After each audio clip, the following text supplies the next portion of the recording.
once read a book title called The Magic of Ordinary Days. And some days are that, and some are not. Today's not ordinary for us, but that's okay. It has a little bit of a special meaning. This is set up here since the beginning of the year, along with a little rooster that reminds me of someone. It's got a little broken top on the top of it. One beak is gone. There's a lot of little special things on there. This one just came today. My husband shocked me. I don't get gifts on Christmas, Valentine's, sometimes even my birthday. He just doesn't think about it. It's not the way he rolls. It's not his love language. I'm cool with that. But today he surprised me. You see, he's been saving these for the first special occasion of the year. And this is one of those. It's a tough one. It brings a lot of good memories and a very few hard ones too. For the beginning of the end, when Dad passed away, just a few days after his birthday. The 27th of January, 1952 was his birthday. Little bitty thing. Lost down to under a pound before he started gaining weight. Got the nickname P-Mike. I made a decision today, and that decision was that I was going to share a gift. So grab a cup of coffee or your favorite hot drink, because it is very cold on this January day, and I'm going to share a story with you. You see, in December of this past year, the 25th to be exact, on Christmas Day, I started a story. I have been encouraged through several to write through the years, and I do, but I don't mean write just for my friends and family, but write for more. Maybe publish.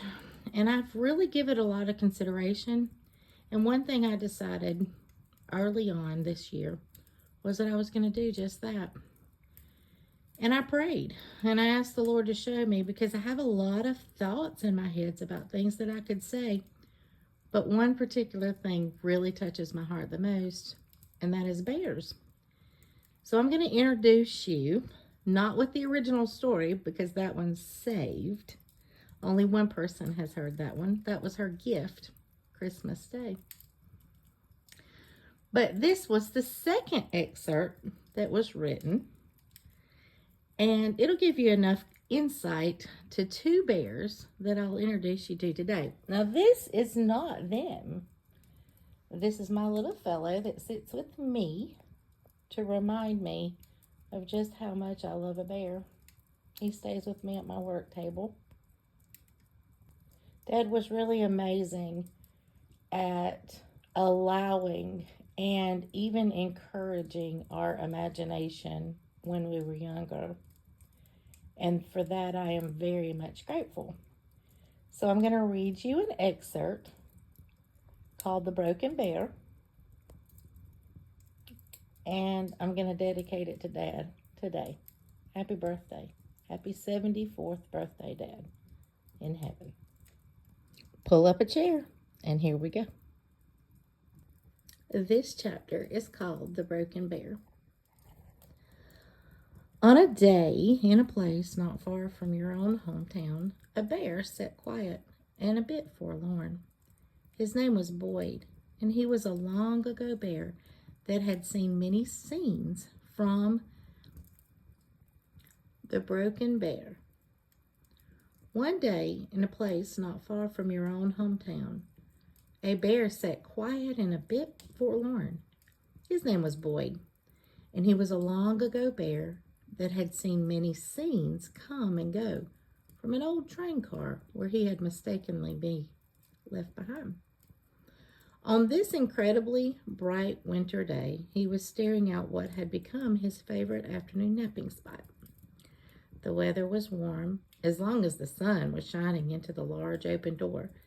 The scene passing by was that of the American West, wide, broad, and vast. Boyd had taken the most peaceful rest with his best friend not far from him. Scruffy, that dear friend, was fiddling with his scarf and Boyd's mind was fiddling with thoughts of long ago. Back to the day he was left behind in this dusty old train cart. A storage rail car that moved cargo from one end of the coast clear across to the other. Boyd had heard that so often, coast to coast, we deliver the most, that catchy logo of the rail company. On the long ago day, his favorite gal had packed up her final childhood dreams. She had gathered from both her attic and room all that had been her joys, her hopes, and her fun. Her dolls that giggled, her wooden train set, and her bears. They were destined for a kind old widow lady that would refurbish and then rehome them. His gal had found this kind lady online and spoken to her just last week in hopes that her childhood treasures would once again become treasured by another young friend. All would find a new home except for Boyd.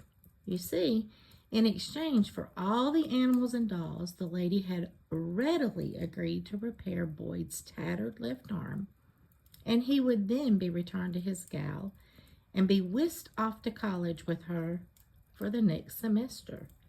By Christmas, they would be back together.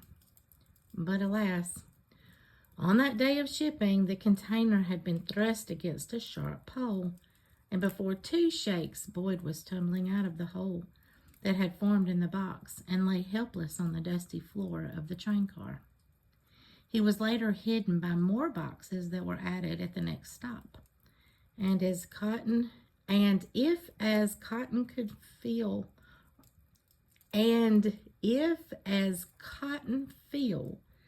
have formed a heart, and if tears could have split from his large brown button eyes, then certainly there would have been a river of them. A hurt had filled his cotton cavity as he realized he was now forgotten. Boyd would never see his gal again. As the years had come and gone, he was certain she had forgotten him as well. Because of the vivid imagination he had been surrounded by in his young days, he was able to do that well. Imagine. He had dreamed of all her life and all that it had held, his gal. And in his dreams she had often held him so lovingly, just as she had done when they were both young. He could hear her saying her little made-up rhyme, even on the cusp of the wind that very day. A beau, a family of 3, maybe more, baby and picket fence, a dream of so much more. One day I think this dream will come true, you and I, dear Boyd, forever me and you. He heard it each time he rested in the sunshine. It's like the window has a dress on. Wait. Boyd came back to attention and out of his daydreaming when Scruffy spoke. What was that, Scruffy? Boyd asked. He looked up to see Scruffy holding a scarf as it danced in the wind. My scarf, replied Scruffy. Looks like the window has a dress on. Boyd smiled at his friend. It seems he wasn't the only one with a vivid imagination on this wistful January day.